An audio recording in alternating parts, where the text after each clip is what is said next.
Hello everybody, welcome to the Empressive channel. You ever wonder what happened to the R&B singer Olivia?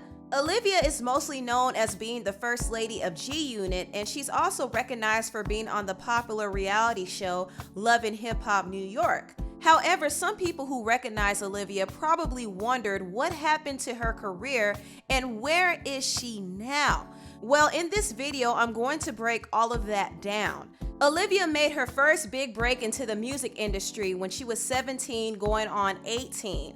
She was actually the first artist signed to the record label J Records, which was a label started by the music mogul Clive Davis. Olivia auditioned for Clive Davis, singing the gospel song His Eye is on the Sparrow, and she was signed on the spot. And why should the shadows come when Jesus is my portion?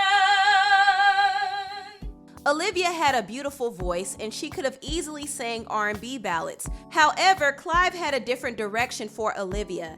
Instead of marketing her as a soulful songbird, he marketed her as the bad girl of R&B, even though that wasn't true to who she was. And I was basically being delegated on what to do.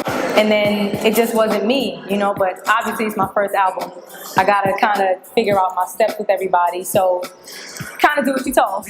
Interestingly enough, Clive brought in another artist to the label named Alicia Keys, and he marketed Alicia as the good girl and the soulful songbird that Olivia could have been. But Olivia went along with Clive's plan and she tapped into that bad girl image. She released her first single in 2000 called Biz Ounce. Biz Ounce was a surprising hit and it was a catchy R&B song laced with curse words. Most of Olivia's counterparts at the time weren't singing like that, and that made her stand out. The song did peak to number 15 on the Billboard charts, and Olivia was expected to release a follow-up single, however, she never did. She did, however, release her self-titled album in 2001. But after that, Olivia left J Records, and she was pulled to another label. There's a lot of politics that goes down behind the scenes that nobody knows. They just think I make moves, and I really don't just do that. I actually left J Records with an executive who wanted me to come over to Interscope with him, and I didn't know the politics behind it until I got there. It was the whole political beef of somebody trying to take me with them to Interscope and filled everybody's minds with something else that it wasn't and made me think that they didn't want me there. So I'm just going with the flow. I'm like, where are we going? Right. After Olivia's messy departure from J Records, she did sign with Interscope, and from there, she got managed by the late executive Chris Lighty, and she was connected to 50 Cent and his label GUnit. Chris Lighty, he reached out and said, 50 is interested in having a girl in the group. And I'm like, in GUnit? Right. Like, But they're gorillas. Right. I was like, how do I fit in with that? So, and I had just signed an Interscope, and, I'm like, I don't want to rattle nobody in the building. Right. If this is the move, I'm going to go ahead and make the move, and I'm not trying to get shelved. After Olivia sat down in a meeting with 50 Cent, she realized that being a part of GUnit was the best move.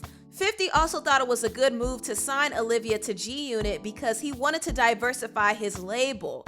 His label was full of street rappers and he wanted to have an R&B singer on there. More than likely, 50 was doing this to rival his arch enemy, Irv Gotti. Irv Gotti had the successful R&B singer Ashanti on his label Murder Inc., and 50 wanted to have a successful R&B singer on his label as well. Olivia had her first major look on GUnit when she was featured on 50 Cent's smash hit song, Candy Shop. Candy Shop was a platinum-selling single that peaked to number 1 on the charts. 50 hoped that the success of the song would help his audience be more interested in Olivia, but it was tricky to promote Olivia because GUnit was a hip-hop label with mostly males. Olivia was the only female R&B artist on the label, so it took extra work for her to grow her own fan base. After releasing Candy Shop, later that year, 50 Cent dropped the soundtrack for his hit movie, Get Rich or Die Trying, and he had the option to release I'll Whip Your Head Boy as a single, which was a fan favorite, but he decided to release a single with Olivia called Best Friend. Best Friend was meant to help Olivia get more publicity so she could build more interest when she dropped her own music projects. She did release a few of her own singles, one of them called Twisted featuring Lloyd Banks, and another single called So Sexy, which was co-written by Carrie Hilson. Olivia also got another look when she was featured on Shaggy's song, who was her boyfriend at the time. She was featured on his song Wild Tonight. Unfortunately for Olivia, her other singles failed to make much impact, but her single Best Friend was supposed to help her roll out her sophomore album Behind Closed Doors. However, she couldn't release it or promote it around the time because she was touring with GUnit. Although Olivia pushed back her sophomore album, she was still able to be featured on one GUnit project, which was a mixtape called So Seductive. Around this time, GUnit was facing some in-house problems. One of those problems was The Game. The Game used to be on GUnit, however, when he fell out with 50 Cent, he parted ways with the label and he started dissing everybody on GUnit, including Olivia. He spread this horrible rumor that Olivia was a man. Olivia's a bitch. No, Olivia's a man. Goddamn. Oh yeah, nigga, with Olivia. You know what it is, man. I mean, we can settle it for once and for all. Pull your pants down. Show the world. Just show the world. I know. I've been in the bathroom with homie. You know what I'm saying? And that bitch got a dick, man. Even though The Game was spreading the lie that Olivia was a man, Olivia still took the high road. How do you feel about Game these days? I don't. I never have. I never responded to immature people. You know, it's not my fault that because you have a beef with a man, you want to take it out on the only girl in the group just because we don't rock with you. But It is what it is, you know. I always laughed at it. I thought it was hilarious, actually. If that's the best that you could come up with, it works for me. Olivia didn't only have to deal with getting dissed by The Game, she also had to deal with the uncomfortable tension between her and Ashanti. Her label GUnit was beefing with Ashanti's label Murder Inc., and because of that, Olivia and Ashanti couldn't be cool with each other. You know, the whole GUnit Murder Inc. beef. Was that real? Was that like a real thing that you want to sock Olivia? Have you ever seen her? Was it real? Like, I will sock Olivia, I will biz out on. Come on. Was it real like that? I mean, listen, I don't do a lot of talking. You know, if someone has something against me, come holler at me. Olivia and Ashanti never got to a point where they openly feuded with each other, but they still had to keep their distance. Also, around this time, Olivia started to become discontent with being on GUnit. Olivia was the only R&B singer on the label, and she felt like they didn't know how to market her and help her find her own sound. So Olivia started working with artists like Missy Elliott, and she was spending more time with her than she was with GUnit, and 50 Cent did feel some type of way about that. Even though Olivia worked with Missy, she still didn't get the hit that the label wanted. In fact, she passed up on a hit that Missy produced called Let It Go, and the song ended up going to Keisha Cole. After having several conversations and meetings with 50 Cent, Olivia decided to part ways with GUnit. When she left the label, rumors started swirling around that Olivia left because she had a romantic relationship with 50 that went bad. Contrary to the rumors, Olivia and 50 Cent never had a romantic relationship. I remember Fifth telling everybody, don't nobody talk to Olivia. She's your sister. If y'all do, you getting kicked out the group. Now, you also said in the book that you did have an attraction to 50 at a certain point when you were... Come on, 50's you big muscle dude. He was, he was cute. 50 ever hit? Nah. We just was telling each other, we was having a conversation, just saying, you know, I'm attracted to you. Okay, well, I'm attracted to you too. But we can't do nothing because it's going to mess up everything. So who started that conversation? You did or he did? No, he did. Oh.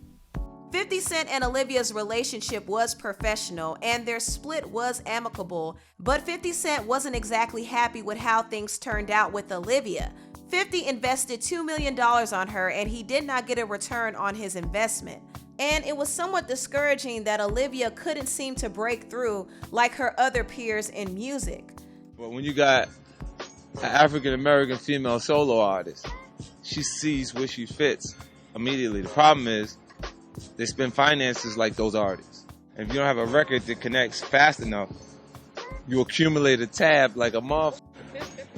And you look around like, yo, you spent $2 million on this shit. It had me compromising myself at a certain point. Olivia heard 50 Cent saying that he spent $2 million on her, and she responded to that in her Forbes DVD interview. She said, I mean, I'm worth it. You should have spent $4 million. I'm just saying, if you have an R&B artist and you're used to dealing with a whole bunch of rappers who all you have to do is get up and put a sweatsuit, like, come on, that's not fair. I'm a girl. Like you said, I'm beautiful. I don't want to OD and be extra cocky, but come on. There's a lot of stuff that comes with having an R&B artist. So what's the problem? He can afford it. I'm your artist. You love me. You're going to take care of me. You're going to take care of all your other artists. So why is it a big deal for me? I don't know what he spent, but the point is you're supposed to be taking care of your artists. Why would you even want to throw out a number or whatever you're doing? It's not that serious. It probably wasn't that serious to Olivia, but it was very serious to 50 because it was a loss on his investment. My whole thing is, what label do you know that's gonna give it $4 million? Nobody. In this day and age, and at that day and age, and after, especially if you didn't sell anything, I can see if you sold 5 million records. Nothing. And then a label say we're gonna give you. She didn't sell any records at that period of time for 50 to spend $4 million over her. So he's basically saying he spent $2 million on something that didn't lift off it. When Olivia left GUnit, things got a little tense between her and 50, not only because of the money, but because 50 started a rumor that Olivia slept with Missy Elliott. But she went to work with Missy. She went to work with Missy, and then it got kind of crazy, like, cause. You gonna wink at me with the camera I think with the camera right in your face, you gonna wink at me like. I think it got crazy because she was like, Missy was trying to like own her a little bit. Jesus. I think Missy hit that. What's the one thing that you read about yourself on a blog or the internet that made you really hurt your feelings? I mean, probably that comment that Fifth said about me and Miss, that hurt the most because he knows me very well. He knows her very well. So it was like, wow, even though we know y'all were romantically involved? Yeah, even though that he jokes a lot and I know that he's a sarcastic person, it's like, why would you even say that? Plant that seed. Yeah, and it's like, okay, you probably are hurt because I started working with her more. Okay, but she does R&B. I can't keep doing rap records, Fifth. You know what I'm saying? So it hurt both of us. Like, she called me and was really, really upset. I was upset, and I was like, okay, Chris, I can't believe he would even insinuate that, joking or not. That's not funny. After that whole situation, Olivia and 50 Cent eventually talked things out, and they did repair their relationship. Olivia moved on and started making music independently. In 2010, she signed with Rich Dollaz's management company, and she was supposed to release an album called Show the World, but Show the World did not get an official release. Olivia, however, did collaborate on a song with Drake, who at the time gained a lot of popularity from his mixtape So Far Gone, and the song they had together was called Control. However, there were some issues with the release of the song. Drake first recorded the song solo, but Olivia's manager, Rich Dollaz, had Olivia hop on the track, and the song was mysteriously leaked without Drake knowing or approving.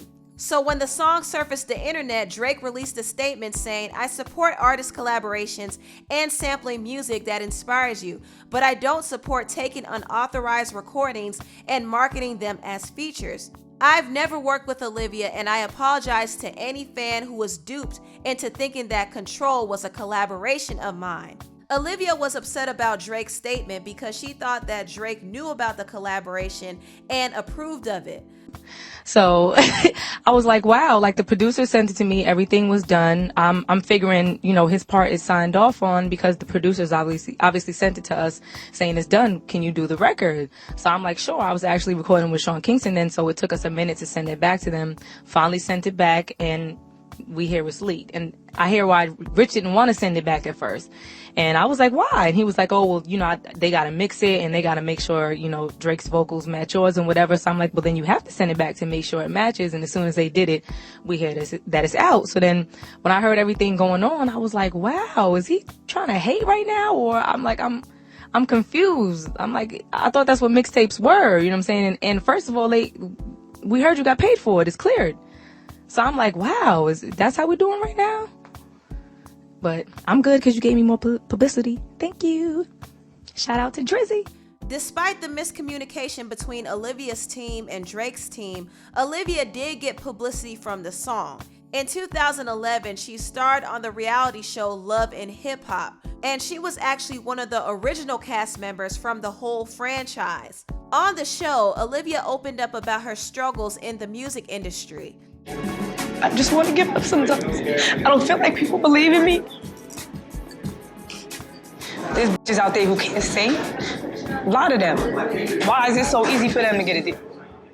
After Olivia signed on to do season 1 of Love and Hip Hop, she dropped her single December. December was the first single Olivia released since being on GUnit, and the song was received very well from her audience, and it was the first single Olivia released that showcased her vocal ability. No, it ain't what I heard. You said you love me in December.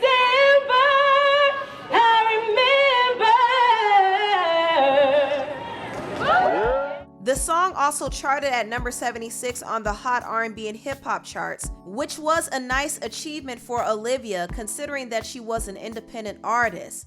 Olivia released a follow-up single to December called Walk Away, which was another heartfelt ballad. Additionally, she released 2 other singles, one of them called Soulja Girl featuring the artist Mavado, and another one called Sun Don't Shine featuring Sean Kingston.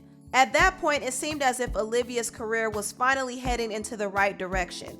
She was making the R&B music that she wanted to make, and she was also getting extra visibility on Love and Hip Hop. However, things started to take a turn with Olivia and her management. Her manager, Rich Dollars, wanted Olivia to showcase her personality more so she could grow her fan base. But Olivia didn't want to compromise herself for reality TV and be something that she wasn't. It was hard for Olivia because she was working as hard as she could, but for some reason she wasn't getting the breakthrough that she needed, and she felt like she was getting blamed for her lack of success. I say I'm out here busting my ass. I say I'm out here doing the records I need to do, and still I'm on my ass. We're doing this on our own, so what the are you talking about? Everybody thinks I'm not doing you too then, because I'm out here giving everything. What Olivia didn't know at the time was her career was getting some pushback because of her manager, Rich Dollars. I think Olivia is talented. I don't know what it is with Olivia that doesn't cause people to connect with her, but she can definitely sing her ass off. She's a pretty girl.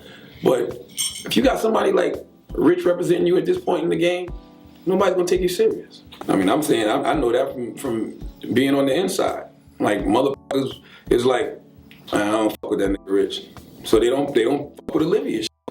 Truth be told, DJs, program directors, they don't take it serious. They look at them as a clown show. Like, motherfuckers call him a clown, Bozo the clown. So when you guys did that show together, were you shocked at how he started behaving and acting? Like, absolutely, because that's not the guy that I knew. Because you used to rock with him. Yeah, like we was super cool. When I tell you that was like my brother, so to see certain things transpire and just to see him act a fool or want to do things for the ratings or just want to be around certain people for the ratings, it rubbed me the wrong way. And I was like, if this is what you want to do, then you go do that by yourself. I don't want to be a part of it. Because Olivia and Rich Dollars couldn't be on the same page, she ended up firing him. Another one of her biggest issues with Rich Dollars was the fact that he was stealing money from her. Olivia had no clue that she made money from her singles, Walk Away and December, and she also didn't realize that Rich Dollars collected all of the royalties, even though she was the one who wrote those songs. I'm not even playing right now. You broke my heart. I was so disappointed. Money. How did I? The money that we made from December and Walk Away. What money did you not get from December? Wow. I got the printout from TuneCore. There was actual real money made from these tracks, or so I hear, because I ain't get. The bitter end to Olivia and Rich Dollars' partnership left a bad taste in Olivia's mouth, and once again, Olivia found herself in another failed music situation.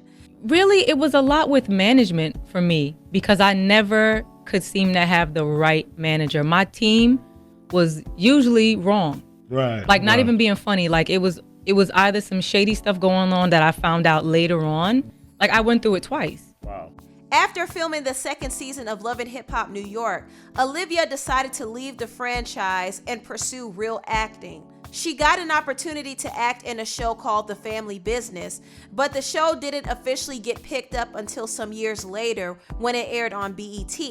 Olivia ended up not being a part of the cast, but she still continued to release music. She released a song called Where Do We Go From Here, and she also released a single with Tank called Love Like This. In 2014, Olivia became an author. Under the guidance of the relationship coach Tony Gaskins, Olivia published her autobiography called Release Me, My Life, My Words. She also went on to act in projects like Supermodel, The Man in 3B, Conspiracy X, and Conspiracy X Reloaded. In 2020, Olivia rejoined the cast of Love and Hip Hop New York Season 10, and she released 2 singles called Join Me and One More Chance, featuring Papa Cheche and Boy Young. She's also set to act in another movie called Better Than My Last. So Olivia is currently busy with her singing career and her acting career, and also she's happily engaged. Despite some of the ups and downs Olivia faced in her career, she still continues to strive and do what she loves, which is music. And she's also made her name as being the First Lady of J Records and the First Lady of GUnit. Anyway, thank you so much for watching this brief documentary on the R&B singer Olivia. Please like, comment, and subscribe, and share this video if you care. Thank you so much for watching, and I'll see you next time. Bye.